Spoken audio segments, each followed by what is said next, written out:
আমাদের প্রেসিডেন্টকে বিশ্বাস করবেন না। আর্জেন্টিনার প্রকৃত কোনো মানুষই ইসরায়েলকে সমর্থন করে না। গত 15 জুলাই ইংল্যান্ডের বিপক্ষে আর্জেন্টিনার রুদ্ধশ্বাস সেমিফাইনাল ম্যাচ জয়ের পর স্টেডিয়ামের বাইরে দাঁড়িয়ে থাকা এক আর্জেন্টাইন তরুণীর এই আবেগঘন বক্তব্য এখন বিশ্বজুড়ে ভাইরাল। আর্জেন্টিনার বর্তমান প্রেসিডেন্ট হাবিয়ের মিলেনের কঠোর ইসরায়েলপন্থী পররাষ্ট্রনীতির বিরুদ্ধে সাধারণ আর্জেন্টাইনদের ক্ষোভের এক জ্বলন্ত প্রমাণই এটি।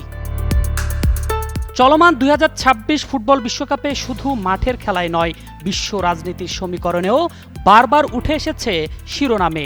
মাঠের পারফরমেন্সে আর্জেন্টিনা ফাইনালে উঠলেও তাদের সমর্থকেরা মাঠের বাইরে লড়ছেন ফিলিস্তিনিদের অধিকার রক্ষার এক অনন্য লড়াইয়ে। ফাইনালে ওঠার পর আর্জেন্টিনার রাজধানী বুয়েন্স আইরেসের আকাশ থেকে নেওয়া ড্রোন ও আকাশচিত্রগুলোতে দেখা যায় এক অবিশ্বাস্য দৃশ্য।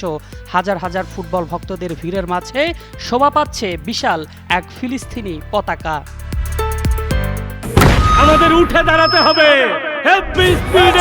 সকল অন্যায়ের বিরুদ্ধে রুখে দাঁড়ানোর এনার্জি পার্টনার। শুধু পতাকায় নয়, শহরের প্রধান সড়কের বুকে বিশাল অক্ষরে স্প্যানিশ ভাষায় রং দিয়ে ফুটিয়ে তোলা হয়েছে এক রাজনৈতিক বার্তা, যার বাংলা অনুবাদ করলে দাঁড়ায় নেতানিয়াহু নির্বিচারে হত্যা করছে, ট্রাম্প অর্থায়ন করছে, ফিলিস্তিন মুক্ত হোক। একই সাথে সমর্থকদের হাতে থাকা ব্যানারে লেখা ছিল ফকল্যান্ড থেকে ইংল্যান্ড এবং ইসরায়েল দূর হও।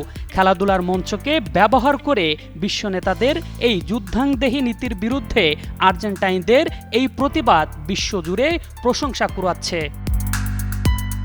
আর্জেন্টাইনদের এই ফিলিস্তিন প্রীতি কিন্তু হুট করে গড়ে ওঠেনি। ফুটবলের ঈশ্বর প্রয়াত দিয়াগো আর্মান্দো ম্যারাদোনা নিজেই ছিলেন ফিলিস্তিনিদের অধিকার আন্দোলনের অন্যতম বড় কণ্ঠস্বর। ইতিহাস সাক্ষী, ম্যারাদোনার জীবদ্দশায় বারবার ফিলিস্তিনিদের প্রতি তার গভীর ভালোবাসা প্রকাশ করেছেন। 2018 সালে মস্কোয় ফিলিস্তিনের প্রেসিডেন্ট মাহবুব আব্বাসের সঙ্গে এক আনুষ্ঠানিক সাক্ষাতে ম্যারাডোনা তাকে জড়িয়ে ধরে বলেছিলেন, আমার হৃদয়ের গভীরে আমি একজন ফিলিস্তিনি। শুধু তাই নয়, সাম্রাজ্যবাদ ও শোষণের বিরুদ্ধে সবসময় সোচ্চার থাকা ম্যারাডোনা ফিলিস্তিনিদের উপর চলা ইসরায়েলি আগ্রাসনের বিরুদ্ধেও আন্তর্জাতিক মঞ্চে বহুবার ক্ষোভ উপড়ে দিয়েছিলেন।